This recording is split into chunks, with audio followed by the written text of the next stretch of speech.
हज़रत मौलाना अली कासिम साहब से मेरा ताल्लुक़ उस वक्त से था जब वो सुल्तान मदारिस में ज़ेर तालीम थे। मुझसे वो उम्र में छोटे थे और उनके सगे खालाजाद भाई नाज़मिया मदरसे में ज़ेर तालीम थे। वो हम लोगों से काफ़ी सीनियर थे।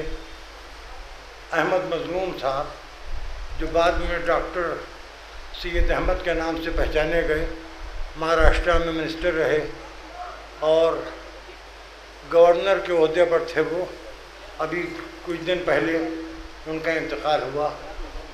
कोई किसी वीआईपी से दूर का रिश्ता होता है तो उसके हवाले से अपने को सोसाइटी पर, समाज पर, मुआशरे पर मुसल्लत करने की कोशिश करता है।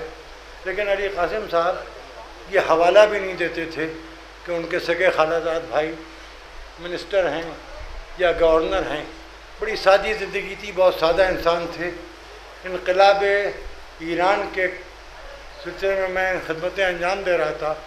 जब मैं तेहरान पहुंचा हूं, वहां से क़ुम के रास्ते में ये मसला सामने आया कि पाकिस्तान से बहुत ज़्यादा लोग आयतुल्लाह ख़ुमैनी, इमाम ख़ुमैनी की खिदमत में हाज़िरी दे रहे थे। मुतरज्जिम का मसला था।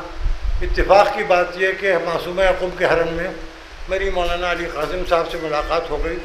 बहुत नेक, बहुत सीधे और बहुत खामोश तबा इंसान थे। मैं ज़बरदस्ती उनको आयतुल्लाह ख़ुमैनी के घर ले गया। वहाँ मैंने उनका तारुफ़ कराया और मैंने कहा नहायत ईमानदार आदमी हैं और इनको बतौर मुतरज्जिम के अगर कबूल कर लिया जाए तो बड़ा अच्छा रहेगा। मौलाना अली कासिम साहब मुतरज्जिम थे और तर्जुमा फरमाते थे। उनकी नेक नफ्सी का एक लतीफ़ा आपको सुना दूँ कि एक मरतबा, ये इनक़लाब ईरान के फ़ौरन बाद की बात आपको बता रहा हूँ कि एक साहब से आयतुल्लाह ख़ुमैनी ने, इमाम ख़ुमैनी ने एक जुमला फ़ारसी में कहा। वो जुमला थोड़ा सा सख्त था। बीच में मेरी बेतुकी बोलने की आदतें हमेशा से रही हैं, वो अभी तक हैं। मैं बीच में बोल पड़ा, वो मुझे डांटने लगे, खफा होने लगे मुझ पर। तो जब वो मुझ पर खफा होने लगे तो उन्होंने फरमाया कि इनसे ये कहिए। तो मौलाना अली कासिम साहब फ़ारसी में उस बात को दोहराने लगे जो इमाम ख़ुमैनी ने कही थी। तो वो उर्दू भी जानते थे क्योंकि उनके दादा यहीं से गए थे।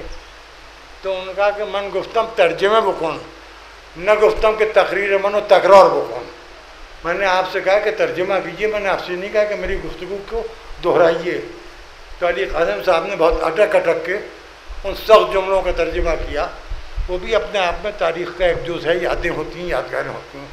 बहरहाल आज वो हमारे दरमियान नहीं हैं, लेकिन ऐसे नेक नफ्स, ऐसे शरीफ़ुन नफ्स, ऐसे सादा मिजाज और जिसे कहना चाहिए कि दरवेश सिफत आलिम दीन का फ़ुक़दान हमारे मुआशरे के लिए, हमारी सोसाइटी के लिए, हम सब के लिए बेहद अंदोहनाक है।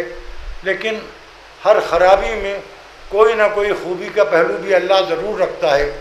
और वो ख़ूबी का पहलू ये है कि क़ौम में जिस शख्स ने तालीम हासिल की थी उसका आखिरी वक्त आया तो नजफ़ अशरफ में आया और आयतुल्लाह बशीर नजफ़ी ने उनकी नमाज जनाजा पढ़ाई और पहुँची वहीं पर खाक जहाँ का ख़मीर था।